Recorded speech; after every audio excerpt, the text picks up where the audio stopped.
morning, everyone. I'm Phil Hundl, and this is my team with Land Rights Law. We have Laura Chapa here, Mandy Guin, and Gracie Alanis. Once again, I don't want to take up too much of your time this morning, but I do want to talk to you all about these projects that are affecting most of you in this room. And what we're going to talk about this morning is the Traverse Pipeline and also the Highway 59 expansion. Now, the Highway 59 expansion is just specifically, we'll talk about here in Wharton County. It's moving essentially down the county towards Jackson County. And so we'll talk a little bit, especially because we're here at Projects in Hillje, Texas. And so we're going to talk about the highway expansion somewhat, but mostly we're going to focus on the Traverse Pipeline. It affects many more landowners, and we'll talk about the counties. But at the end of the day, both of these are condemnation projects. The highway is a fee simple taking, and the pipeline is a pipeline easement. And that easement could be a variety of types of easements. So we'll go into that, we'll talk about that this morning. So with that, let's go ahead and start talking about the Traverse Pipeline. So this Traverse Pipeline project is one of the many projects of WhiteWater Midstream.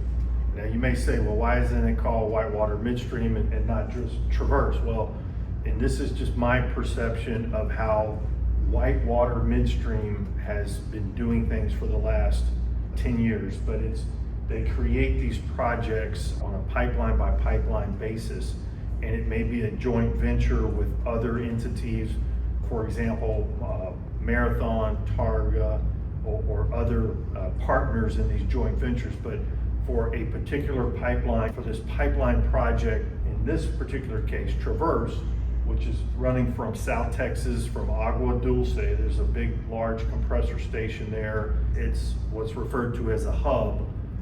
Many pipelines run into that hub, and from that hub, once again, many pipelines leave that hub. And in this particular case, what WhiteWater wants to do is have this Traverse line run from Agua Dulce up north to essentially the Katy hub. And that's going to go through these counties: Nueces, San Patricio, Refugio County, Victoria, Jackson, Wharton, and Waller. And so many of you here are landowners in Jackson and Wharton counties, so this could apply to all the landowners affected by this Traverse Pipeline. All right, where are we at right now? I always say, where are we at in the process? And I'm actually going to ask Mandy to roll through to, there's a chart. So I always say, know where you are in the chart. And we're at the early stages of the Traverse Pipeline project and also the Highway 59 project. So most of the landowners, if you've been contacted by right-of-way agents regarding survey access, okay, you may be affected. But if you've been contacted by a right-of-way agent regarding survey access and then also have received recently an initial offer packet, you will most likely be affected by the project. Some landowners will get surveyed or ask for survey access, and through the survey process, the pipeline, the right-of-way acquisition company, will determine that your track is not a track, not a preferred route for the pipeline. And so it does happen where we have clients that get contacted, they wanted to survey it, we haven't heard anything more. In that situation, they have probably rerouted off your property. You may hear the term offline, you're offline or not on the project. So right now, if you're looking at this chart, we're at really stage number 2 right now, or step number 2. You as a landowner have received the initial offer packet. And that initial offer packet, it's going to have several things in it, but the thing to pay most attention to is the plat, to determine exactly how the pipeline will run on your property, and the width of the permanent easement, how much space the temporary workspaces will take up in the additional temporary workspaces. There are some tracks where you say, well, you said additional temporary workspace, but mine doesn't have additional temporary workspace, and that's true. Yours may not, but yours may. And that varies. If a pipeline has to take a bend, there may be additional temporary workspace. If your property's on a major road and the pipeline is going to bore underneath the road, then they need additional temporary workspace. on both sides of the road for boring. So pay attention to those things. That's really important. Also very important, is your property going to, or is Traverse wanting a temporary access road on your property? Extremely important. Is Traverse wanting a permanent access road on your property? Very important. Also, is Traverse wanting a surface site on your property? Very important. So those are all things that by an analysis, a thorough analysis of the plat, you should be able to determine. Once again, those are things that throughout this whole process, I stress that it is extremely important for landowners to contact an attorney that handles these type of cases. Not all lawyers handle condemnation cases, just like I don't handle any other types of cases except condemnation cases. And so talk to an attorney that focuses on this type of law and specializes in it, so they can help you understand exactly how this project is going to impact your property, one, by looking at the plat and analyzing the plat. All right, so these are the things, once again, we want to know where we're at in the process. Okay, now the other thing is timing. When do they actually plan on starting construction? And you may hear lots of different things from the right-of-way agent. In this particular case, the right-of-way acquisition company, and you may say, well, who is that? Okay, most of these companies will hire right-of-way acquisition companies. And their job is, they're kind of like landmen. And if it was an oil and gas lease, it'd be a landman knocking on your door wanting to get you to sign a lease. Well, there's right-of-way acquisition companies or row agents, right-of-way agents that go out and they're knocking on your door. You've been contacted and multiple times by many, I see you all shaking your heads, that they are pretty persistent in contacting you. They have creative ways of getting cell phone numbers and all that, because I know people say, well, how do they get my number?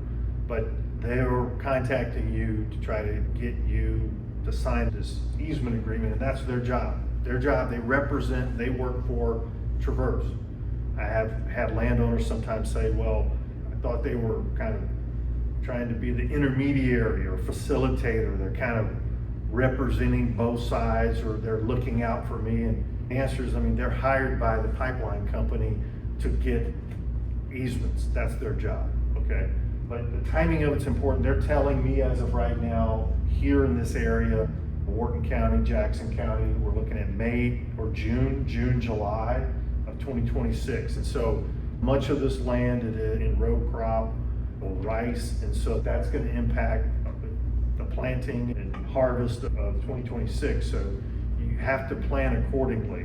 That may mean not planting that particular area, or once again, if this was July, August, it may be possible to get the crop out before they start construction. But that is a red flag to me, or something that we need to pay a lot of attention to.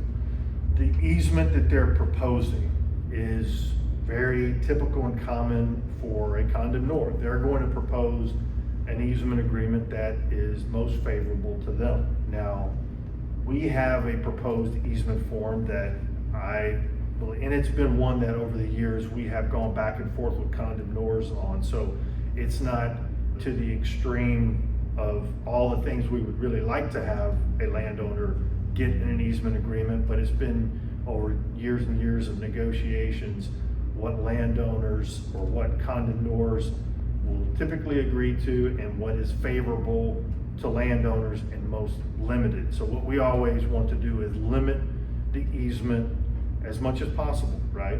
And we want to definitely include the obligations and responsibilities as clearly as possible of the condemnor, so that there's no gray area of somehow the condemnor says, well, they weren't supposed to fully restore the property, or they weren't supposed to, when fixing fences or roads or whatever.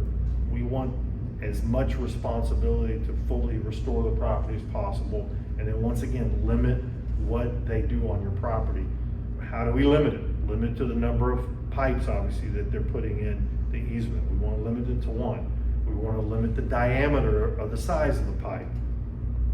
Now, for the traverse line, the permanent easement area, for the most part, appears to be 50 feet wide. we have seen wider easements from other pipeline companies. And so when possible, we want to reduce or narrow or shrink the width of the permanent easement area. I see from time to time 30-foot wide easement widths. If we could get traverse to reduce down to 30 foot, that would be great. We will be asking them if they will do that. I suspect that they will probably say no, because 50 foot is very common as what we see, but it doesn't mean that that's what it has to be. So on the screen, there's a QR code. So what I've tried to do is over the years create different educational videos for landowners. And so we have our firm website, and all this information is here on the back table. But also I have what people tell me is called a blog. And so at the blog, it's just pure general informational updates and condemnation information on condemnation projects and the whole eminent domain condemnation process. So go to those websites, I suggest, to just get more information. I know a lot of what we're saying, and I'm probably talking faster than I should, but it's a lot of information, and I don't expect you all to remember everything, but definitely take this with you. This will be helpful as a guide on the steps, but then also go to the blog and the website for more information. Once again, 12 steps. This will help you kind of be familiar. It's all about knowing what's coming up next and what to expect, right? Or those books called What to Expect When You're Expecting. I always like to say, it's always maybe somewhat less stressful if you know what to expect and what's going to be coming up. All right, now I want to talk about the Highway 59 expansion, because once again, condemnation projects have a lot of similarities. But this one, if you've driven up Highway 59, you know all this already. But they've made it already to the bridge that crosses over. It's the overpass at 961 and Highway 59, right south of Wharton. And they're working their way forward, acquiring tracks as we speak. They have several targets. By the end of the year, they want to have acquired possession of all tracks by down to El Campo. So in the condemnation process, we look at this 12 steps, and once again, this was more about talking to landowners about the early stage of condemnation, but you will hear the term possession or acquiring possession by the condemnor. That's the most important thing for them, is to acquire possession. And this is a big kind of counterintuitive thing in the law that doesn't make sense a lot of times to landowners, but it is the law. They're going to send out an initial offer. You don't have to accept it. They're going to send out a final offer packet, and that's on step 3 with an appraisal. You do not have to accept it. Now, if once again an agreement is not reached, a condemnor is going to use the condemnation process to acquire what they are seeking, either an easement or fee simple, the land on a road expansion. So their next step is to file a petition for condemnation, and that is step 4. And they will file a petition for condemnation. That is a lawsuit against you. You're being sued. Then what happens? The court, this is all part of the procedures that the rules or the law says the courts have to follow, is they will appoint 3 people to be special commissioners. And this is the difference of a condemnation case. Is there's an administrative phase, is what it's called, before it gets into the, I'm going to say, normal litigation. The administrative phase is the court appointing 3 special commissioners. They're not the county commissioners, they're 3 special commissioners, but landowners in the county, to conduct an informal hearing, which is literally like a meeting at different places. They have the meetings different places. It may be at the TxDOT office in the town, or it may be at we do some of these by Zoom from time to time. Other counties, it will be at a civic center room or something like that, or a public library, a conference room, sometimes a title company conference room. But there will be a special commissioners hearing. 3 people will hear evidence from the condemnor, and from the landowner if the landowner chooses to attend. When I say landowner with their lawyer, you are not obligated to attend the special commissioner's hearing. But at the special commissioner's hearing, these special commissioners will issue an award. They don't evaluate the terms of the easement, they don't rewrite the easement, they don't evaluate how wide the easement is, they don't evaluate how much land that TxDOT's taking on the highway. All they do is fill in a blank for an amount of compensation that they believe you should receive as a landowner, okay? And that's called the award. The importance of the special commissioner's hearing is, we've been talking about possession. So the condemnor wants possession. They want to start their project, even if they don't reach a deal with you. And so once the special commissioners fill in the blank and issue an award, and the condemnor deposits that award in the registry of the court, that's the court's account, then they can start their project. And we get this call all the time. It's a good question, it's a good call, but the landowners say, how can they start their project if we haven't reached an agreement? And my answer is, because that's the law. And it doesn't seem fair, and I agree that I don't like it either, but they can start their project as long as they deposit the award in the registry of the court. It functions almost like, you can look at it as almost like a bond. So does that mean the case is over? The answer is no. The next step is, if either side doesn't like the award, right, the award by the special commissioners, you have a certain period of time to object to the award. Either side can object to the award. So the condemnor can object to the award. There are times when, and once again, it's a strategy of whether to even attend, or if it's worth your while to attend the special commissioners or not. And I'm happy to visit with each of you about your particular situation, and whether I think, as we get closer to that special commissioners hearing, whether we should or shouldn't go, or if we're even available to go, or if you're available to go. I have different landowners that it doesn't work because of their schedule. Maybe they have doctor's appointments, or they're traveling and it just doesn't work. We try to get those hearings rescheduled when we can. But once again, regardless of whether it's a great award for you or a bad award for you, one side or both can object to the award. And oftentimes, both of us object to the award. The pipeline company thinks the award's too high, we think the award's too low, we both object. You can do that. So then what happens? And the next, then what happens is, actually, that's where step 12, and you're in the normal civil litigation process. And I don't know if anybody in here's been in a lawsuit, but in a regular lawsuit, there's discovery, written discovery, there's depositions, there's all these things that could occur in a lawsuit, but ultimately lawsuits end with a trial. And so, but all during the process of the case, obviously, because I'll have clients will ask me, well, can we continue to try to negotiate? And the answer is yes. And actually, courts will, most of the time, order you to mediation, because courts don't want their dockets backed up with lots of trials. And so they encourage people to negotiate, and they encourage people to go to mediation. So, but that's all part of the civil litigation process, and it varies from case to case. All right, the acquisition, we talked about kind of the timing of the acquisition.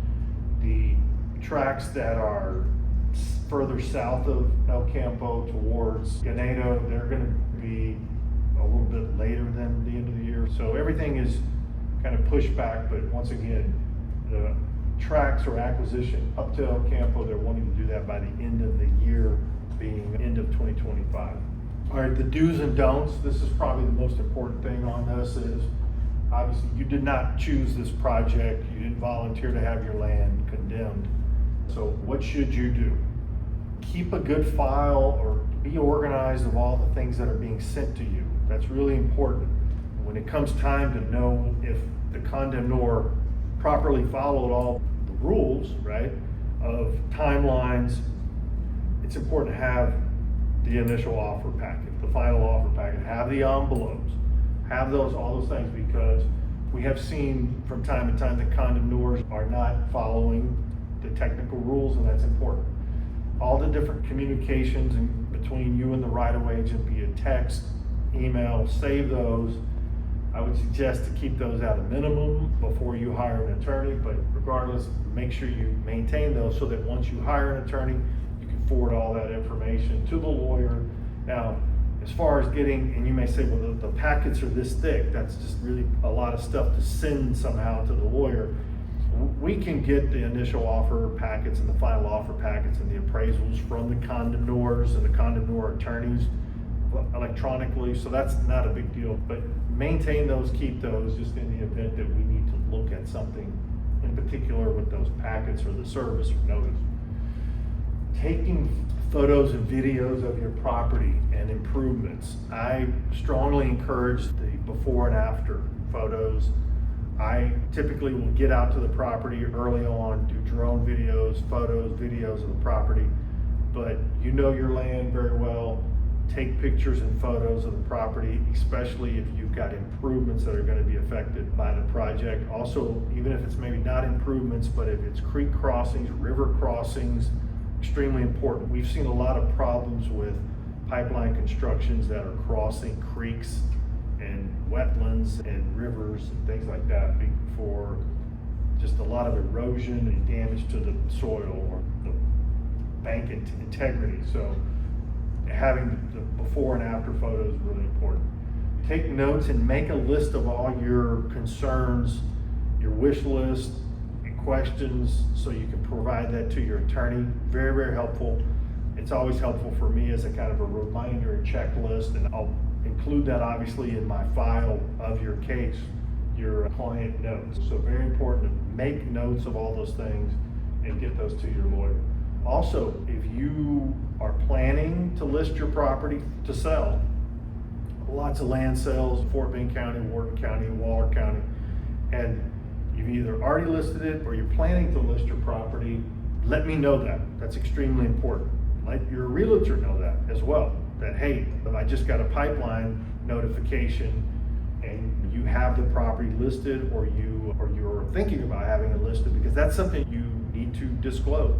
Talk more about that with your real estate agent, but that's something that is typically required to be disclosed. Share information with your attorney about recent and nearby land sales and appraisals. That's also very important, because the condemnor is going to have an appraisal, and the sales that they're using or the comparable sales that they're using may be good comparable sales, or they may be stale or old comparable sales. And so if you know, and typically you are going to know a lot more about what's happening around your property than an appraiser from Dallas or San Antonio or Houston. So if you know of some particular sales that are happening, let your lawyer know. And he obviously has ways. I have ways of typically getting those sales from either experts that I use, realtors that I know. We have kind of a team of expert appraisers that we use. But then we also have, over the years, I've established quite a few relationships with realtors all over Texas. And so they are good about obviously knowing what's going on. And maybe they've even represented some of those people that were involved in that sale. These are the don'ts, right? Don't sign anything. I think that kind of goes without saying on anything and everything in life. Don't sign anything without reading it and understanding it and knowing all the pros and cons. And so from the very beginning, you're going to be approached, and you have been already approached with the survey access agreement. My recommendation is don't sign that, because it's extremely broad about granting access for surveying, and we want to limit the temporary access for surveying. So right away, hold off signing anything, but more importantly, the easements. And some of you right this morning have already told me that, yes, you already know people that have the first thing that was given to them right away, they signed it, and you think that they probably didn't even read it. That's a shame, and I hate to hear those stories, but I've heard those stories too many times. It's just important to know and understand what you may want to sign. Now, I think there's always some negotiation with any document, especially the easement agreement, so I recommend not signing their first proposed easement agreement.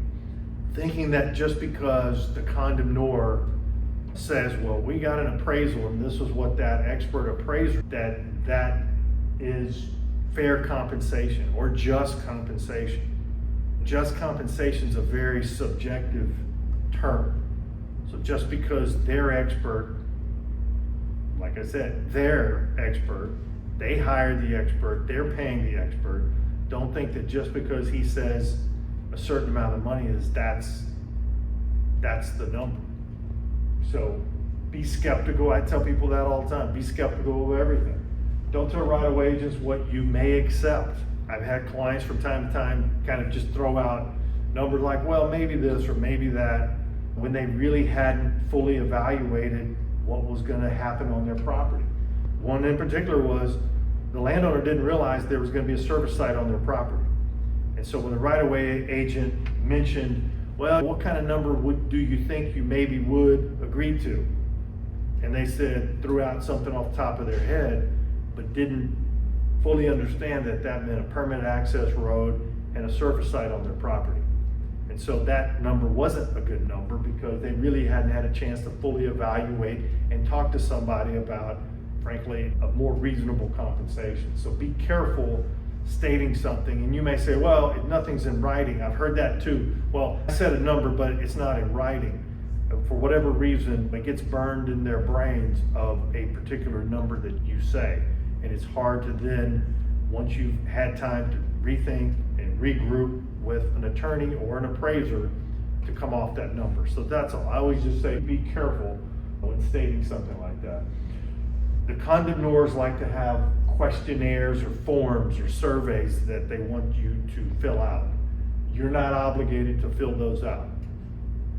If and when the case proceeds further and they want particular information through discovery, that's something you can talk to your attorney about what they're entitled to receive. But you're not required to fill out anything for them. And once again, I'm always very concerned about landowners saying something that could be used against them because they misunderstand the question. So, and then also I always talk about the timing, the deadlines, and different landowners have different goals, different objectives, and some you may have long-term plans for your property, you may have short-term plans. So all that also is extremely important to let your attorney know. And if you're leasing the property, it's important to tell your attorney that. If you have a rancher farmer, what the arrangement is with them, a copy of the lease, those are all important things to provide your attorney. You're not required to provide that to the right-of-way agent in the beginning, okay? Frequently asked questions. I'm not gonna really go over this in too much detail, but what is eminent domain and who uses it? And we get that question all the time. And eminent domain is the power of a government or private entity to take your property being your land in fee simple or an easement on your property. And so, very good question, common question is, how can a private company for profit do this? And the answer is because through the laws, through the courts, it has been determined that there are certain things that private companies do that are in the public interest, good for the public. One of which is gas utility lines. And so if a company is determined or considered to be a gas utility, then yes, it starts out with the power of eminent domain. Now, there's ways that landowners can challenge that. We have oftentimes challenged an entity's eminent domain authority or power. But once again, to answer kind of the question is, how can a private company do this, is because there's certain rights that started out being a governmental right that has been also acquired by private entities. Also, you'll see things called common carriers, and they transport, for example, crude oil from one place to the other. That's called a common carrier. They have the right of eminent domain too in certain circumstances. So once again, it's not just a blanket, no questions asked, eminent domain authority, but that's, yes, in addition to the government, private entities can have it. Condemnation is the process in which a entity or government acquires property from a private landowner. Just compensation, once again, very broad or very subjective term. one appraiser, just because one appraiser says something doesn't mean, oh, well, that's the end all be all. In most cases, when you are fighting about compensation and you get to the litigation process, they have their expert, the condemnor has their expert, we have our expert, and it becomes a battling of experts. But ultimately, your question may be, well, ultimately who decides? Well, ultimately it would be a judge or jury, right? If you ask for a jury, you can have a jury and ultimately end up in a trial. And we have those from time to time. I had one coming up in a text dot case that, because we're so far apart, I mean, yeah, it will be a trial. And then is that the end all be all? Obviously there's an appeal process, a case can get appealed, so, and it can go on for a long time. And I have people say, well, how long can a condemnation case take? And it varies. I mean, obviously if you get it resolved in near the 1 or 2 or 3 step stage, then it doesn't last as long. But if you go forward and you're in litigation, and to get a case to trial, maybe 2-3 years, could be even longer. Do I have to accept? No, we already talked about that. What happens if I don't agree? Okay, it proceeds. We kind of got ahead of ourselves on the slide presentation, but we talked about special commissioners hearings, and then after that, objecting and going forward in court. Who represents me? Yeah, this whole, early on I had some landowners say, well, I can't believe that the right-of-way agent said one thing, but then the paperwork said another thing, and it was shocking that he didn't have my best interest in mind. He doesn't represent you, he don't work for you. And they kind of thought that was odd. They just felt like he was just helping everybody. If there's any questions, we'll stay afterwards to visit, but we focus on representing landowners. I started doing this because I had landowners contact me after the fact, unfortunately, and have terrible experiences and misrepresentations about what was supposedly going to be offered to them or what was going to be in the easement agreement. And so that's why we do this, to help landowners through the process and make it as transparent as possible so they know what's going on to make the best decisions they can. So, I think that's it. All right. Once again, happy to stay afterwards to visit with everybody and answer any questions you have. Okay, and as always, you can always email or text us for more information or set up a consultation. Okay, thank y'all very much.